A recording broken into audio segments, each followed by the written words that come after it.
أعوذ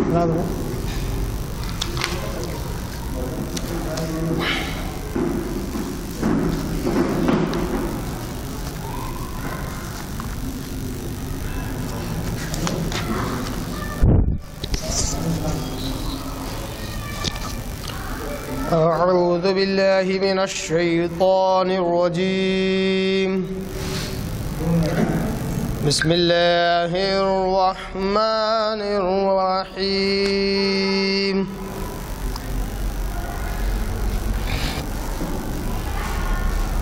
ومن الناس من يعبد الله على حرف فإن أصابه خير اطمأن به وإن أصابته فتنة انقلب على وجهه خسر الدنيا والآخرة ذلك هو الخسران المبين صدق الله العظيم نحمده ونصلي على رسوله الكريم اما بعد تمام قسم کی حمد و ثنا تعریف کبریائی بڑائی اسے اللہ وحدہ لا شریک کے لیے لائق اور زیبا ہے، جو ساری کائنات کا خالق، مالک، میرا اور آپ کا مربی ہے۔ اسے اللہ کے لیے ساری تعریفیں ہیں، جو غفور ہے، غفار ہے، کریم ہے، ستار ہے۔ بعد اس کے آپ کے میرے آقا دو جہاں کے سردار الانبیاء پر کروڑہا کروڑ انگنت بے شمار درود و سلام ہو، صلی اللہ علی محمد وآلہ وصحبہ وسلم۔ عزیز دوستو، نوجوان ساتھیوں، اللہ اور اس کے رسول سے محبت کرنے والے دیوانوں، قرآن مجید کی ایک آیت کی میں نے تلاوت کی ہے، اور یہ آیت 70ویں پارے کی سورہ حج سورہ نمبر 22 کی رکو نمبر 2 کی سب سے پہلی آیت ہے، آیت نمبر 11، کہ سورہ حج سورہ نمبر 22 کی آیت نمبر 11، اور یہ وہی آیت ہے جو آج ہمارے عنوان سے، ہمارے ٹاپک سے جڑی ہوئی ہے۔ آج ہمارے درس کا جو عنوان ہے، جس کے تحت یہ آیت لائی گئی، وہ عنوان ہے مسلمان کا اپنے دین سے ایک انوکھا رشتہ، انوکھا تعلق۔ مطلب یہ کہ اس عنوان کے تحت ہمیں جاننا کیا ہے، سمجھنا کیا ہے، یا اس عنوان سے ہمیں کیا نصیحت ملنے والی ہے۔ اس عنوان سے ہم پورے مسلمانوں کو، دنیا کے پورے مسلمان جس میں ہم خود داخل ہیں، آپ اور میں بھی، پورے مسلمانوں کو ایک جگہ پر رکھ کر یہ دیکھنا ہے کہ یہ ہیں تو مسلمان جن کا دین اسلام ہے، ان کا ایسا کون سا تعلق ہے، ایسا کون سا رشتہ ہے ان کے اپنے دین سے جو انوکھا ہے، بڑا عجیب و غریب ہے۔ یعنی ایک لخت میں اگر دیکھا جائے تو بڑا عجیب سا لگتا ہے، اگر عادت ہو جائے تو ایسا لگتا ہے مسلمان ہی شاید ایسے ہی ہے۔ اور یہ جو انوکھا رشتہ ہے، قرآن مجید میں سورہ حج سورہ نمبر 22 کے آیت نمبر 11 میں اللہ تبارک تعالیٰ نے بڑے ہی بہترین انداز سے بیان کیا ہے کہ مسلمان کا رشتہ انوکھا رشتہ۔ اب ظاہر سی بات ہے، یہ انوکھا جب کہا جا رہا ہے تو یہ تعریف تو نہیں ہو رہی ہے، تعریف تو نہیں ہو رہی ہے، یہ مذمت ہے، یہ مذمت کی جا رہی ہے مسلمان کے اس رشتے کی جو اس نے رکھا دین کے ساتھ۔ اس میں مسلمان کی مذمت نہیں ہے، اس میں دین کی مذمت نہیں ہے، اس میں اس رشتے کی، اس تعلق کی مرمت کی جا رہی ہے جو ایک مسلمان نے رکھا اپنے دین سے. اور یہ تعلق کسی سے بھی واقع ہو سکتا ہے، ہر چھوٹے بڑے مسلمان سے، زیادہ پڑھے لکھے مسلمان سے، کم پڑھے لکھے مسلمان سے، عام مسلمان سے، خاص مسلمان سے، جاہل مسلمان سے، یہاں تک کہ ایک عالم سے بھی یہ عجیب و غریب انوکھا رشتہ واقع ہو سکتا ہے. معلوم ہوا کہ بڑا اہم موضوع ہے جس کو سمجھنا چاہیے، اور وہ بھی خوش قسمتی قرآن مجید کی آیت کی روشنی میں اگر اس رشتے کو سمجھا جائے تو واقعی بہت بڑی بات ہے. آئیے سب سے پہلے ہم قرآن مجید کو کھولتے ہیں، اس آیت کا لفظی ترجمہ ہم کر لیتے ہیں.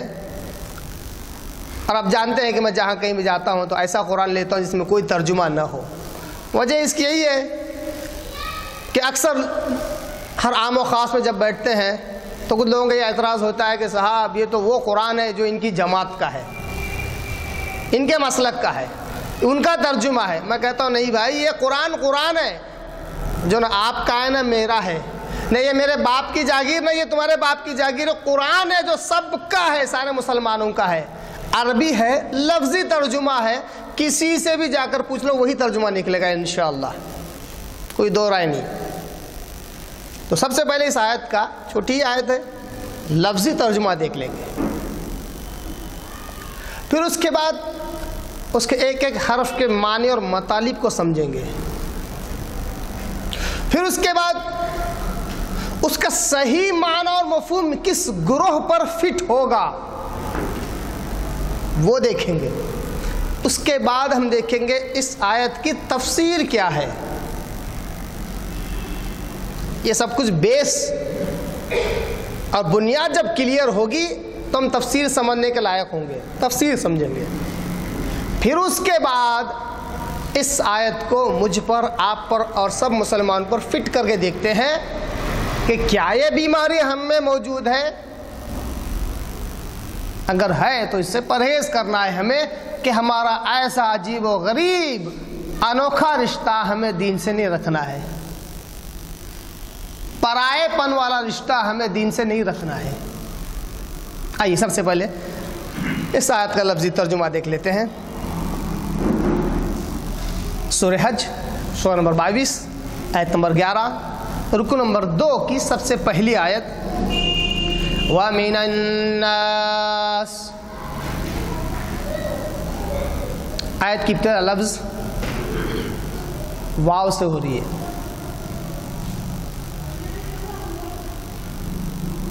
گویا کہ جب بھی کسی آیت کی ابتدا لفظ واو سے ہوتی ہے تو یہ حرف ربط ہے، دو چیزوں کو جوڑنے کے لیے کام آتا ہے. معلوم ہوتا ہے کہ اس آیت کا تعلق پچھلی آیت سے بھی ہے، مگر چونکہ رکوع کی ابتدا ہے یہاں سے، اور اکثر یہ دیکھا گیا قرآن کا جب نیا رکوع شروع ہوتا ہے تو نیا مضمون بھی شروع ہو جاتا ہے. بہت کم مقامات ایسے جہاں پر نیا رکوع ہے مگر براہ راست اس کی پہلی آیت پچھلے ہی رکوع سے تعلق رکھتی ہے، بہت کم جگہ پر ہمیں ملتا ہے. تو لفظ واو یہ بتلا رہا ہے کہ پچھلے بھی اللہ نے کچھ کہا ہے، اب کہہ رہا ہے اور. وَمِنَ النَّاسِ، اور لوگوں میں سے. جب اللہ تبارک تعالیٰ نے قرآن میں من کا لفظ استعمال کیا الناس سے پہلے، الناس یعنی لوگ، کامن پیپل، عام لوگ، تو اس کا مطلب لوگوں میں سے کے بجائے بعض لوگ، یہ ترجمہ ہوتا ہے اس کا. یعنی پورے لوگ ایسے نہیں ہیں. اس آیت میں جن لوگوں کا تذکرہ ہو رہا ہے وہ پورے نہیں ہیں. انسانوں میں بعض لوگ ایسے ہیں. اب انسان کا جو لفظ استعمال ہوا حالانکہ عام ہے، مگر اس آیت کے پس منظر کو، اس کے شان نزول کو، اس کی تشریح و تفسیر کو جب دیکھتے ہیں تو یہاں الناس سے مراد مسلمانوں ہی کی طرف اشارہ ہے. حالانکہ ناس تو عام ہے مگر مسلمانوں ہی کی طرف اس میں اشارہ ہے. مگر کیا کلام ہے، دیکھیے زبردست کلام ہے یہ. اللہ کا کلام. الناس بھی استعمال کیا تو ان مسلمانوں کے لیے نہیں استعمال کیا جو اسلام کے اندر اپنے درجے بلند کرتے گئے، بلکہ ان کے لیے استعمال کیا جو بالکل مبتدی اور سٹارٹر ہے، بگنرز ہیں. وَمِنَ النَّاسِ، انسانوں میں بعض انسان ایسے بھی ہیں، یعنی اشارہ وہ ان مسلمانوں کی طرف جو مبتدی ہیں، جو بگنرز ہیں، اسلام میں جسٹ آئے ہوئے ہیں، نو مسلم، اعرابیوں کی طرف اس میں اشارہ ہے. مَن يَعْبُدُ اللَّهَ، وہ کیا کرتے ہیں؟ اللہ کی عبادت کرتے ہیں. اچھی بات ہے بری بات ہے؟ اللہ کی عبادت کرتے ہیں. اللہ تبارک تعالیٰ ان کی عبادت سے اتنا خوش نہیں ہے جتنا آگے والی حرکت سے ناراض ہے. وَمِنَ النَّاسِ مَن يَعْبُدُ اللَّهَ، انسانوں میں بعض انسان ایسے ہیں، بہت سارے نہیں ہیں، بعض انسان ایسے. جب یہ آیت نازل ہو رہی تھی تو اللہ نے کہا بعض انسان ایسے ہیں جو اللہ کی عبادت تو کرتے ہیں علی حرف، حرف پر رہ کر. یہ ترجمہ ہو رہا ہے نا. ہم اردو میں لفظ حرف بولتے ہیں الفابیٹس کو، ہے نا. عام مشہور ایسا ہوا ہے، حرف کے معنی الفابیٹس، حرف تہجی جیسا ہم بولتے ہیں. حرف کے معنی عربی زبان میں کنارے کے ہیں، بارڈر کے ہیں، بارڈر کے. لوگوں میں بعض لوگ ایسے بھی ہیں جو اللہ کی عبادت تو کرتے ہیں مگر بالکل کنارے پر رہ کر، بارڈر پر رہ کر. اب یہاں عبادت سے کیا مراد ہے؟ صرف نماز ہے؟ نہیں، عبادت سے مراد یہاں دین سے تعلق ہے ان کا. انوکھا رشتہ جو میں کہہ رہا ہوں کیا ہے؟ وہ صرف عبادت سے جڑا ہوا نہیں ہے، ایک رشتہ ان کا ان کے دین سے، دین اسلام سے. کیسا ہے؟ عبادت کے معاملے میں بھی، ذکر و اذکار کے معاملے میں بھی، جنگ و جہاد کے معاملے میں بھی، قربانیاں دینے کے معاملے میں بھی. یہ ہر وقت یہ کنارے پر رہتے ہیں، کنارے پر. یا کنارے کو اگر ایک لفظ استعمال کروں، ایک پیر دین میں ہوتا ہے، ایک پیر دین کے باہر ہوتا ہے ان کا. کیوں کہا اللہ نے ایسا؟ کہ وہ کنارے پر رہتے ہیں اللہ کی عبادت کرنے میں. فَإِنْ أَصَابَهُ خَيْرٌ، اگر انہیں بھلائی ملتی ہے، اگر ان تک بھلائی پہنچتی ہے، اطمأن بہ، تو اس بھلائی کے ساتھ، ان اچھے حالات کے ساتھ وہ بڑے مطمئن ہو جاتے ہیں، خوش ہو جاتے ہیں. اطمینان لفظ عربی زبان میں خوش کرنے کے لیے استعمال ہوتا ہے. ہم لوگ اطمینان کے معنی سکون پذیر کو بولتے ہیں، سکونت اختیار کرنے کو. عربی زبان میں اطمینان کے معنی خوش ہونے کے بھی ہیں. اطمئن بہ، ان پر ایسے حالات آتے ہیں جو انہیں خوش کرنے والے ہیں اور وجہ دین ہے، تو اس سے بڑے خوش ہو جاتے ہیں. وَمِنَ النَّاسِ مَن يَعْبُدُ اللَّهَ عَلَى حَرْفٍ، انسانوں میں بعض انسان ایسے بھی ہیں، ایسے مسلمان جو مبتدی ہیں، جو بگنرز ہیں، جو نو مسلم ہیں، وہ ایسے بھی ہیں کہ وہ اللہ کی عبادت تو کرتے ہیں مگر بالکل کنارے پر رہ کر، بارڈر پہ رہ کے. وجہ اس کی کہ جب انہیں کوئی فَإِنْ أَصَابَهُ خَيْرٌ، جب انہیں کوئی بھلائی پہنچتی ہے، اچھائی، اچھے حالات ان پر آتے ہیں، نعمتیں جب انہیں نصیب ہوتی ہے، اطمئن بہ، تو بڑے خوش رہتے ہیں، مطمئن ہو جاتے ہیں اپنی لائف سے اور دین سے بھی. وَإِنْ أَصَابَتْهُ فِتْنَةٌ، اور اگر وہ کسی آزمائش میں ڈالے جاتے ہیں. فتنتن، فتنہ کے معنی مصیبت کے ہیں، آزمائش کے ہیں. جب وہ کسی مصیبت میں، کسی آزمائش میں ڈالے جاتے ہیں، یا جو انعام اکرام ملنا تھا جب انہیں نہیں ملتا ہے، انقلب علی وجہہ، تو وہ وہیں سے پلٹ جاتے ہیں، کیونکہ چونکہ وہ اللہ کی عبادت اسی لیے کر رہے تھے یا دین کو اسی لیے مان رہے تھے، دین سے ان کا تعلق اسی لیے تھا کیونکہ فائدہ ہو رہا تھا۔ جب تک فائدہ ہوا جڑے کے جڑے رہے، جیسے ہی آزمائش میں آ گئے دین کی وجہ سے نقصان اٹھانے لگے تو فوراً پلٹ گئے، انقلب، پلٹ گئے، وہاں سے اپنا رخ بدل لیا۔ گویا کہ دین سے یہ عجیب و غریب رشتہ ہے۔ جن لوگوں کے بارے میں اللہ تبارک تعالیٰ بیان کر رہا ہے، یہ کون لوگ ہیں؟ یہ مسلمان ہیں۔ اس آیت میں سب سے پہلا معنی مفہوم مسلمانوں کی طرف ہے، دوسرا معنی مفہوم منافقوں کی طرف ہے۔ حیرت انگیز بات کیا ہے اس میں؟ پہلا معنی مفہوم آج ہم کیوں لے رہے ہیں مسلمانوں کے لیے؟ اس آیت میں پہلا معنی مفہوم مسلمانوں کی طرف ہے، دوسرا منافقوں کی طرف ہے۔ پہلے یہ بات مسلمانوں میں پائی جاتی ہے، اس کے بعد منافق تو منافق ہی ہے، وہ تو بارڈر پہ تو نہیں کھڑا ہے نا، وہ تو سیدھا براہ راست اسفل من النار، نچلے درجے میں جانے والا جہنم کے، وہ تو سیدھا کافروں سے بدتر ہے۔ اس کے طرف یہ کہا جانا کہ وہ دین کے بارڈر پہ ہے، یہ اس کی شان کو جستا نہیں ہے، اس کی عزت و توقیر ہو جائے گی منافق کے اگر یہ کہا جائے کہ وہ بارڈر پہ ہے۔ یہ تو وہ مسلمان ہیں جو مبتدی ہیں، جو نو مسلم ہیں، اعرابی لوگ ہیں، بدو قسم کے لوگ ہیں، وہ ہیں مسلمان۔ اس لیے آج ہم اس آیت کو ہمارے لیے ہم دیکھ رہے ہیں۔ انقلب علی وجہہ، جب انہیں کوئی آزمائش ہوتی ہے، کوئی مصیبت دن پر آتی ہے دین کی وجہ سے، تو کہتے ہیں یار یہ دین ہمیں نفع نہیں دے رہا ہے، اس دین کی وجہ سے ہمیں نقصان ہو رہا ہے۔ جب پہلے فائدہ ہوتا ہے تو کہتے ہیں یہ دین تو بڑا اچھا ہے، اس دین کی وجہ سے، اس دین میں آنے کی وجہ سے ہمارا فائدہ ہو رہا ہے، ہماری اولاد بڑھ رہی ہے، ہماری کمائی میں برکت ہو گئی ہے، اور ہمارے بھیڑ بکریوں میں بھی برکت ہو رہی ہے، ہمارے ہر قسم کے مال میں برکت ہو رہی ہے، دین تو بڑا اچھا ہے۔ اور جب وہی نقصان ہو جاتا تو کیا کہتے ہیں؟ یہ دین تو بڑا منحوس ہے، یہ دین تو بڑا نقصان دہ ہے، فوراً اپنے آبائی دین کی طرف پلٹ جاتے ہیں۔ اس لفظ کو یاد رکھیں، کس طرف پلٹتے؟ آبائی دین۔ یاد رکھیں یہ آیت جب نازل ہو رہی تھی تو اس وقت اشارہ کیا گیا ان نو مسلموں کی طرف جو اعرابی تھے، بدو قسم کے لوگ تھے۔ ان کا آبائی دین کون سا تھا؟ شرک اور کفر۔ جب دین سے کوئی فائدہ نہ ہوتا تو اپنے آبائی دین کی طرف پلٹ جاتے۔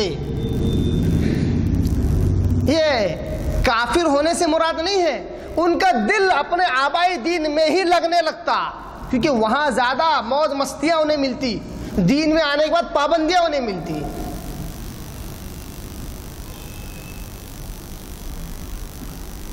خسر الدنیا والآخرہ، یہ لوگ وہ ہیں جنہوں نے دنیا میں بھی نقصان اٹھایا اور آخرت میں بھی۔ کیوں اللہ نے ایسا حکم لگایا ان کے تعلق سے؟ کیونکہ یہ دین کو پوری طرح نہیں مان رہے ہیں، بلکہ دین کے کناروں پر ہی ہیں، نہ پوری طرح دین میں داخل ہیں، نہ پوری طرح اپنے آبائی دین میں داخل ہیں، یہ بیچوں بیچ ہیں، مذبذبین بین ذالک، یعنی تذبذب کا شکار ہیں، تذبذب ان میں ہے، شک و شبہ ان میں موجود ہے۔ اس وقت تک دین پر عمل کرتے رہیں گے جب تک کہ فائدہ ہے ہو رہا ہے، جیسے ہی نقصان ہونا شروع ہوا یا فائدہ نظر نہیں آیا فوراً وہاں سے کلٹی مار لیے، نکل لیے۔ کیوں اللہ نے ایسا حکم لگایا کہ ان کا دنیاوی بھی نقصان ہے اور آخرت میں بھی؟ کیونکہ دنیا میں تو وقتی طور پر انہیں ایسا لگ رہا ہے کہ جب تک فائدہ ہوا تب تک دین، جیسے نقصان ہم آبائی دین، تو یہ ان کا ایمان ہی نہیں ہے نا، دنیا تو گئی۔ آخرت اس لیے گئی کیونکہ دین میں پوری طرح نہیں آئے، جیسا کہ اللہ نے قرآن میں کہا کہ اے ایمان والو آمنو، یا الذین آمنو آمنو، اے ایمان والو ایمان لے آؤ۔ ایمان والوں کو پوری طرح ایمان لانے کا اللہ حکم دیتا ہے۔ ایک جگہ کہتا ہے اسلام میں پوری طرح داخل ہو جاؤ، آدھے ادھوری نہیں۔ اللہ کو جو اسلام مطلوب ہے پورا کا پورا ہے، کھیل تماشے والا اسلام نہیں۔ ذالک هو الخسران المبین، جو بات پہلے بیان کی گئی اسی کی مزید وضاحت آگے کے آخری کے ٹکڑے میں ہے۔ ذالک هو الخسران، دو نقصانات، یہ کھلے ہوئے دو نقصانات ہیں۔ دو نقصان کیا ہیں؟ اس کی تشریح پیچھے موجود ہے، ایک دنیا کا نقصان، دوسرا آخرت کا نقصان۔ یہ کھلے ہوئے دو نقصانات ہیں جو ایسے لوگ اٹھا رہے ہیں۔ تو یہ وہ آیت ہے جو سورہ حج سورہ نمبر 22 کی آیت نمبر 11 ہے۔ اس کا لفظی ترجمہ، کچھ تشریح میں نے آپ کے آگے رکھی۔ اب آئیے یہ دیکھتے ہیں کہ اس میں اس تعلق سے کیا کوئی حدیث نبی کریم صلی اللہ علیہ وسلم کی ہمیں ملتی ہے؟ اس حدیث کو ہم دیکھ لیتے ہیں تاکہ یہ سمجھ میں آئے کہ یہ آیت عام آیت نہیں ہے بلکہ تفسیری آیت ہے۔ قرآن مجید میں دو قسم کی آیتیں ہمیں ملتی ہیں، ایک تفسیری آیت، دوسری ہے تدبری آیت۔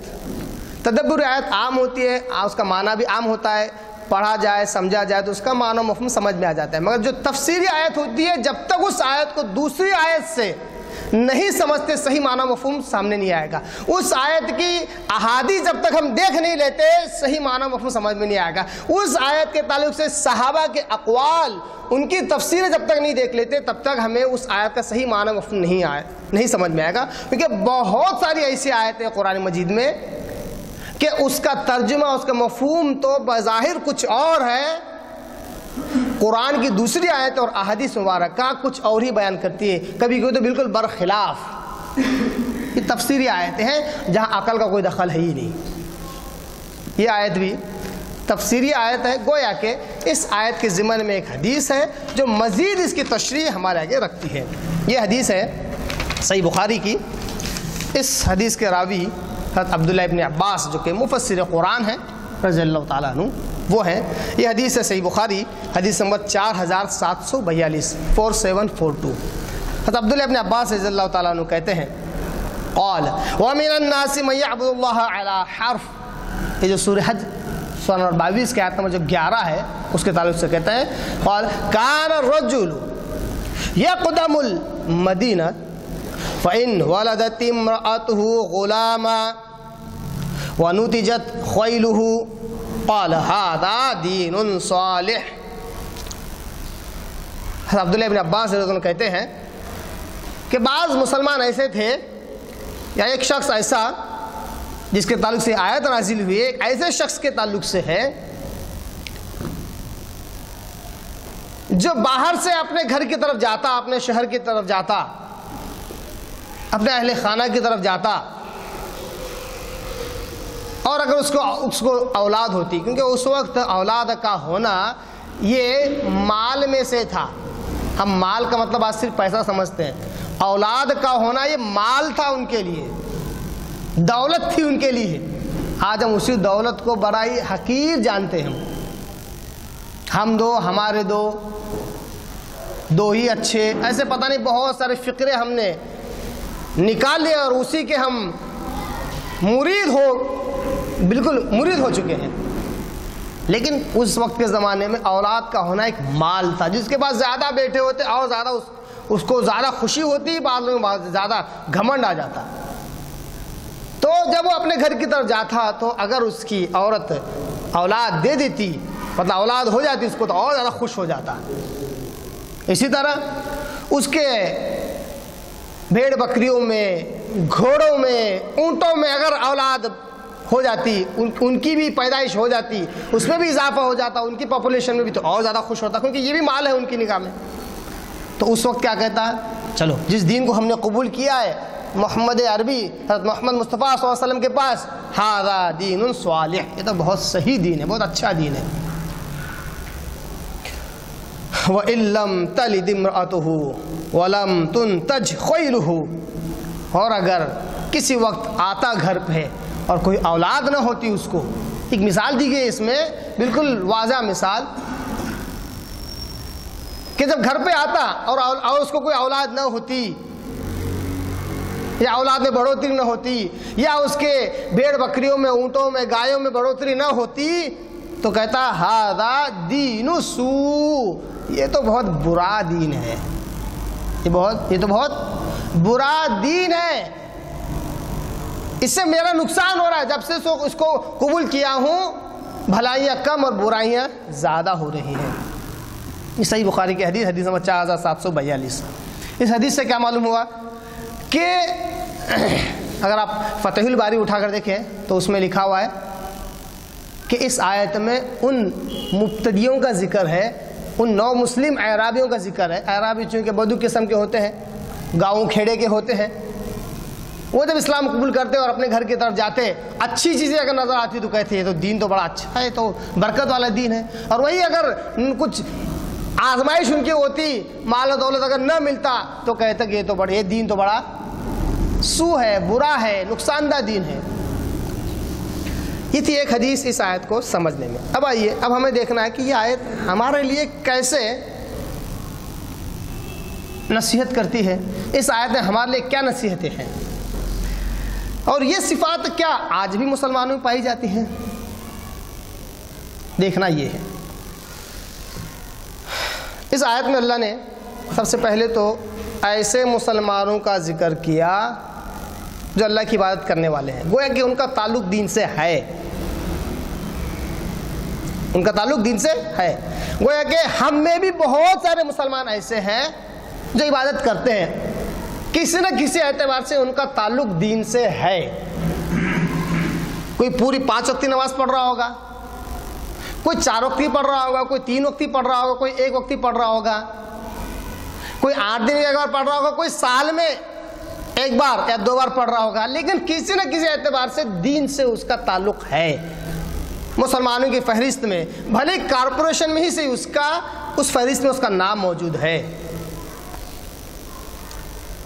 من یعبد اللہ علی حرف، کنارے پر رہ کر وہ عبادت کرتے ہیں اللہ کی، کنارے پر رہ کر۔ اس کا کیا مطلب ہے؟ اگر آپ مسلمانوں کے اس گروہ پر، اس جمعیت پر، اس امت پر اگر آپ نگاہ ڈالیں تو آپ کو معلوم ہوگا کہ بہت سارے مسلمان ایسے ہیں جن کی زندگی ہی وظائف ہے، جن کی زندگی کیا ہے؟ وظائف ہے، ذکر و وظائف۔ میں آپ کو ایک بات بتا دیتا ہوں اور ایک غلط فہمی بھی دور کر لیجئے۔ یہ بات اس لیے کہہ رہا ہوں کیونکہ اکثر لوگ سوال کرتے ہیں، بار بار وظائف مجھ سے پوچھتے رہتے ہیں، اس لیے میں بیان کر رہا ہوں۔ وظائف، ذکر و اذکار، یاد رکھیے یہ فرض کے بعد ہی ہے، ان کا درجہ فرائض کے بعد ہی ہے، فرائض سنتوں کے بعد ہی ہے۔ کیوں؟ اگر کوئی شخص فجر کی نماز نہیں پڑھتا ہے، ظہر کی نماز نہیں پڑھتا ہے، یا ان 5 میں سے جب جیسا دل چاہتا ہے تب وہ اسی نمازوں کو ادا کرتا ہے، مگر ہر روز صبح اٹھتے ہی 100 بار سویم کلمہ پڑھتا ہے، لا الہ الا اللہ وحدہ لا شریک لہ پڑھ لیتا ہے، 100 بار بعد مغرب کے پڑھ لیتا ہے، ظہر میں 1,00,000 بار بسم اللہ پڑھ لیتا ہے، اور سونے سے پہلے جو ہے 90 مرتبہ آیت الکرسی پڑھ لیتا ہے، یہ ذکر و اذکار اس کے کوئی کام نہیں آنے والے۔ ذکر و اذکار، رطب اللسان جو اللہ کے ذکر سے ہونی چاہیے، یہ فرائض کے بعد، یہ جو اللہ اس کے رسول نے پابندی ڈالی ہے ان کے ادا کرنے کے بعد ذکر و اذکار میں دل لگانا چاہیے۔ اگر اس میں کمی بیشی ہو رہی ہے تو سب سے پہلے اس کو مضبوط کریں۔ یہ بات اس لیے کہہ رہا ہوں کیونکہ لوگ فرائض کو نظر انداز کر دیتے ہیں، یا کہتے ہیں صاحب ہم سے نہیں ہو رہا، ہم سے نہیں ہو رہا، ذکر اذکار میں اتنا وقت ڈال دیتے ہیں، ایسا لگتا ہے کہ 12 گھنٹے میں سے 4 گھنٹے تو ذکر اذکار ہی کر رہے ہیں، لیکن نماز میں اتنی سستی۔ شیطان کھیل لیتا ہے، شیطان بولتا ہے اتنا تو اللہ کا ذکر کر ہی رہا ہے، وہ بھی عبادت، یہ بھی عبادت۔ دوسری بات، ذکر و اذکار میں بھی ہم مسلمان متلاشی ہوتے ہیں ایسے ذکر و اذکار کے جو ہمیں دنیاوی فائدہ دے۔ اب یہاں سے آپ کو بات سمجھ میں آئے گی کہ یہ عنوان کیا ہے۔ ایسے ذکر و اذکار کے متلاشی ہوتے ہیں ہم، ایسے ذکر و اذکار کو تلاش کرنے کی کوشش کرتے ہیں جو دنیاوی فائدہ دے۔ اب اس میں وہ بھی مسلمان ہیں جنہیں صحیح اور غلط کی کوئی تمیز نہیں ہے، وہ بولتے ہیں بس ایسا ذکر دو جس سے فائدہ ہو، بس وہ ثابت ہو نہ ہو، قرآن سے ثابت ہو، حدیث سے ثابت ہو یا نئے بھی ہو، وہ ہم کو دو۔